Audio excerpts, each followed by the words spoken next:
है कि marriage hall में इंतज़ाम है और खाने का भी इंतज़ाम है। जिन लोगों ने 2000 रुपया जमा कराया है आज के दिन का, उनके एंट्री कार्ड मेरे पास हैं, ऊपर नंबर लिखे हुए हैं। जिन लोगों ने 2000 रुपया जमा कराया है उनके हमने कार्ड बनाया है, एंट्री कार्ड। मैं सब दोस्तों को ये एंट्री कार्ड दूंगा जिनके हमारे पास पैसे आ गए हैं। तो जिन लोगों ने पैसे नहीं दिए, पता तो है हमें, एंट्री जिन्होंने नहीं दी पता तो है, लेकिन बहुत सारे चेहरे मैं देख रहा हूँ। आप ऐसा करें, बराए मेहरबानी अपनी एंट्री जमा कराएं और एंट्री कार्ड। अगर हम किसी को कहेंगे ना कि आपने पैसे नहीं दिए, आप वर्कशॉप से चले जाएंगे, तो वो भी अच्छा नहीं। यहाँ तक पहुँचेगी, वहाँ आप सब दोस्तों की उसके फेस तक हम कदर आगे करते लेके हैं। चला जाऊँगा मैं कैमरा। आप हमारा साथ दें, बगैर एंट्री के कोई ना बैठे। आप एंट्री जमा करें और कार्ड फोन भी आएगी आपको साल में मिल जाएगी। अगर 1 घंटे बाद फिर देखेंगे और फिर भी नहीं किसी ने जमा कराई तो फिर हम उसको ये ऐसे लगा रहेगा, लाइव होगा, इसको मैं घुमाता रहूँगा।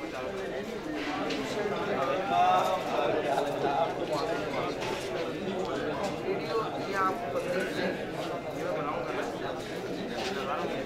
इससे मैं बनाऊँगा, कवरिंग करूँगा।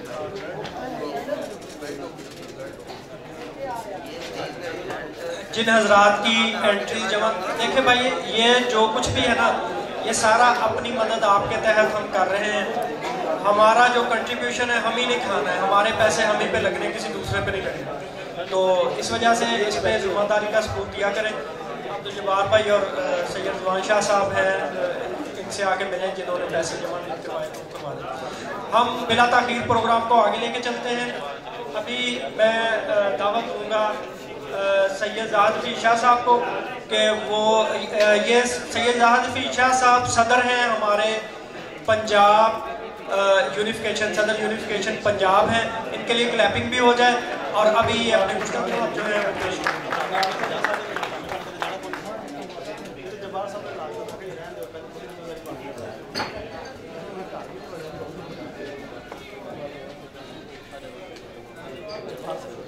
नहमदुहु व नसल्ली अला रसूलिहिल करीम, अम्मा बाद, अऊज़ु बिल्लाहि मिनश शैतानिर रजीम, बिस्मिल्लाहिर रहमानिर रहीम। हाज़रीन मजलिस,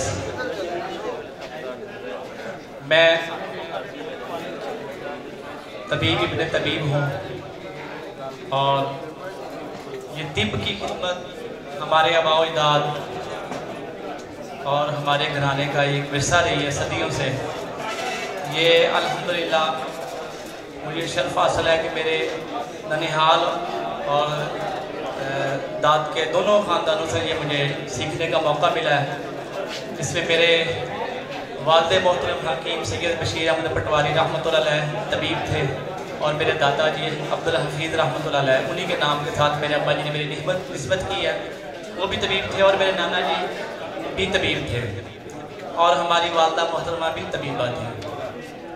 तो ये तिब का जो काम तकरीबन कमो बेश 100 साल तक तो इसकी कन्फर्म तारीख का पता है कि जो हमारे आबा-ओ-अजदाद ने इसको किया और फी सबीलिल्लाह किया, नेकी और खिदमत के जज्बे से किया।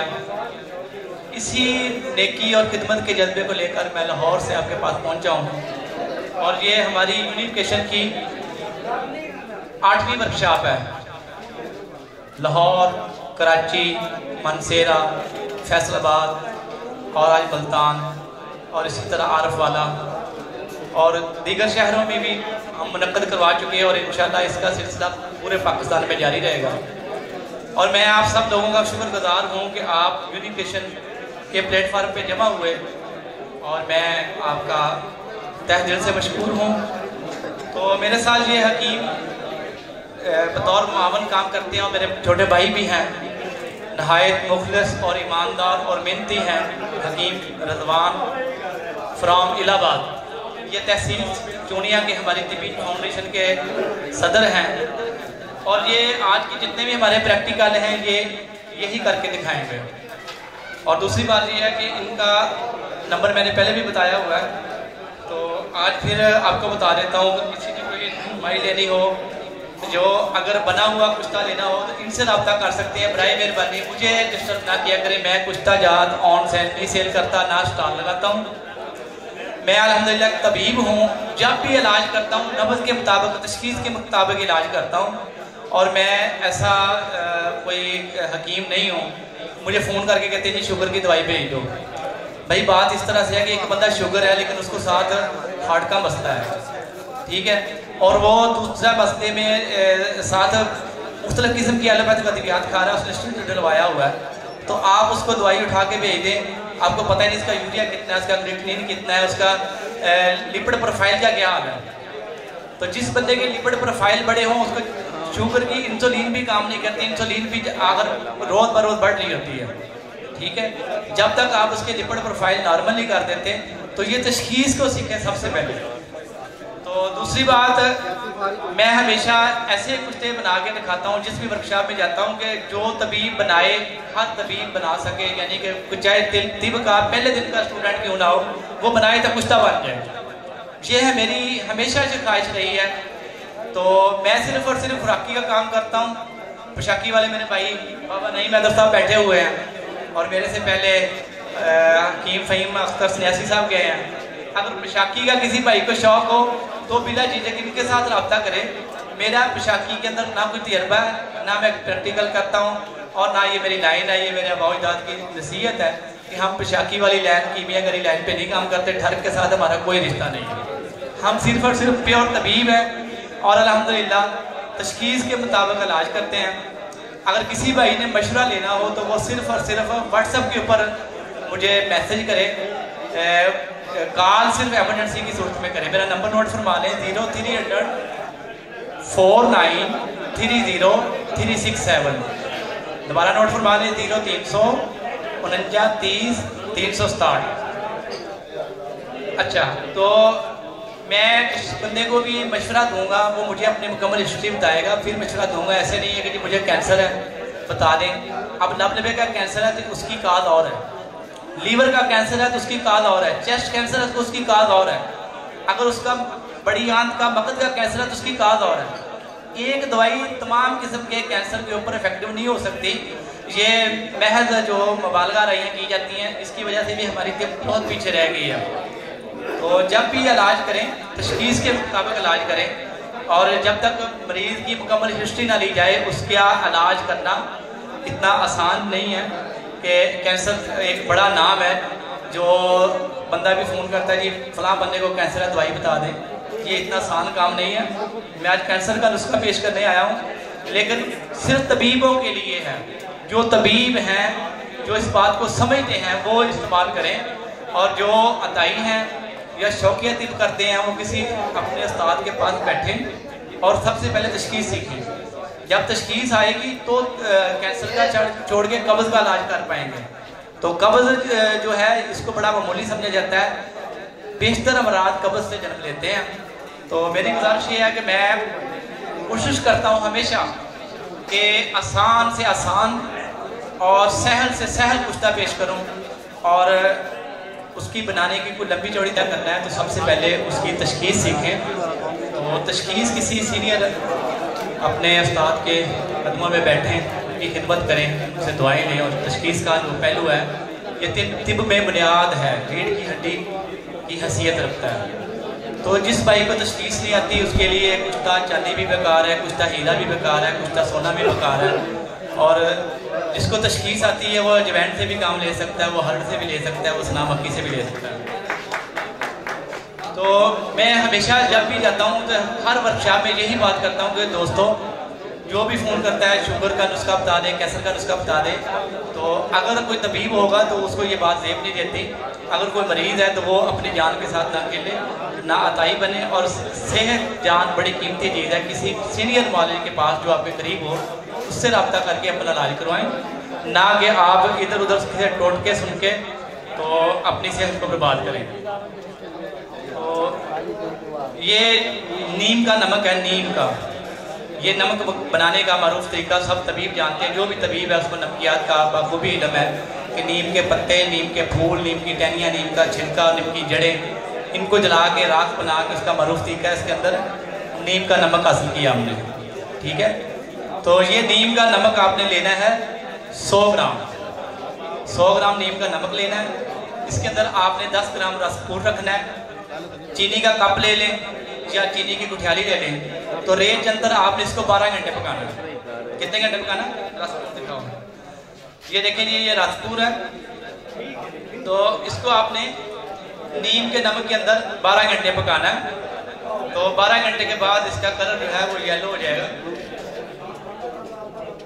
ये देखिए अभी ये वाइट है।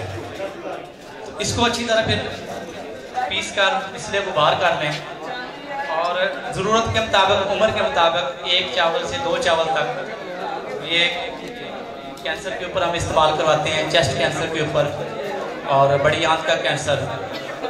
तो इस चीज़ को आपने नहीं भूलना कि ये लीवर कैंसर के लिए नहीं है।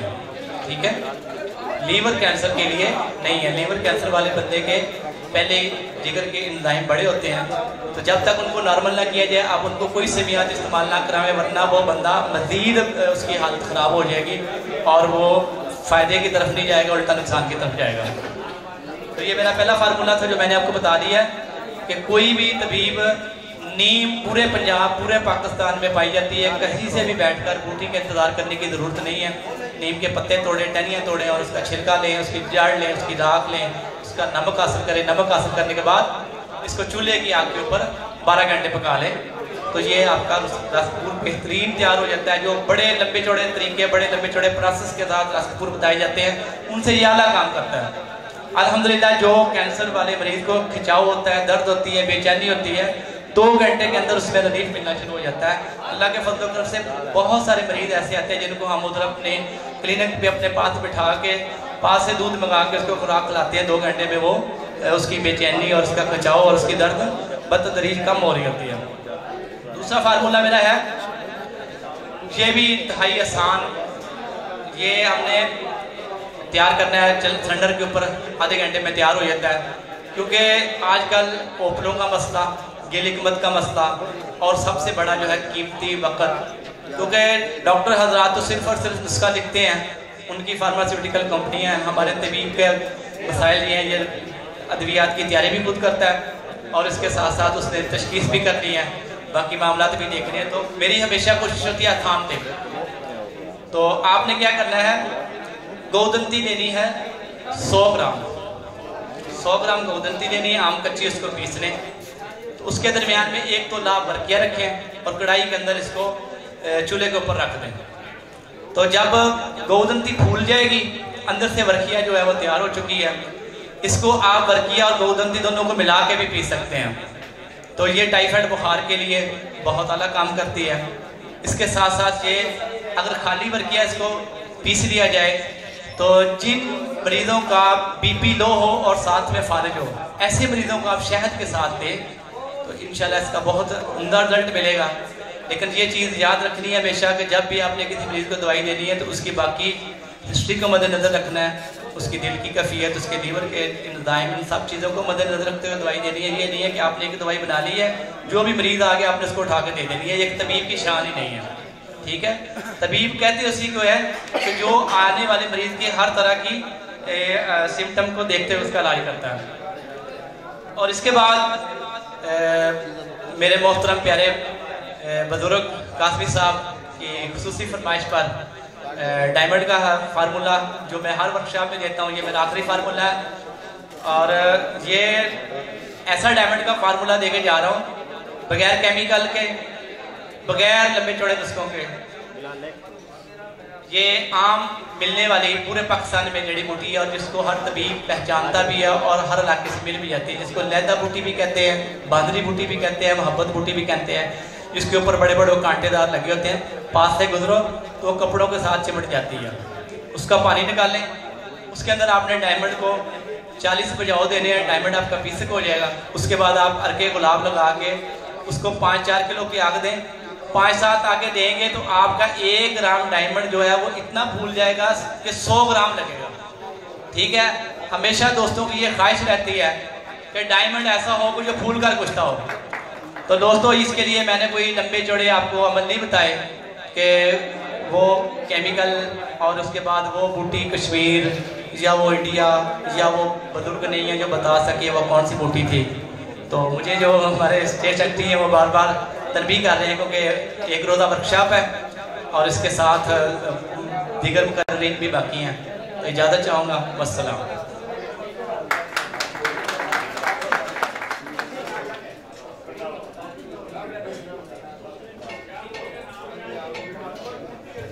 जी आप नंबर नोट फरमा लें, अगर किसी को कन्फ्यूजन हो तो आप दोबारा व्हाट्सएप के ऊपर रहनुमाई ले सकते हैं 0300 4930367। ठीक है, तो इसको लेता बूटी भी कहते हैं, बांदरी बूटी भी कहते हैं और मोहब्बत बूटी भी कहते हैं। ये बड़े बड़े इसके पौधे होते हैं और उसके साथ ये कपास के अंदर जो निकलता है ना बनोला, इस साइज का फल होता है और उसके ऊपर कांटे होते हैं।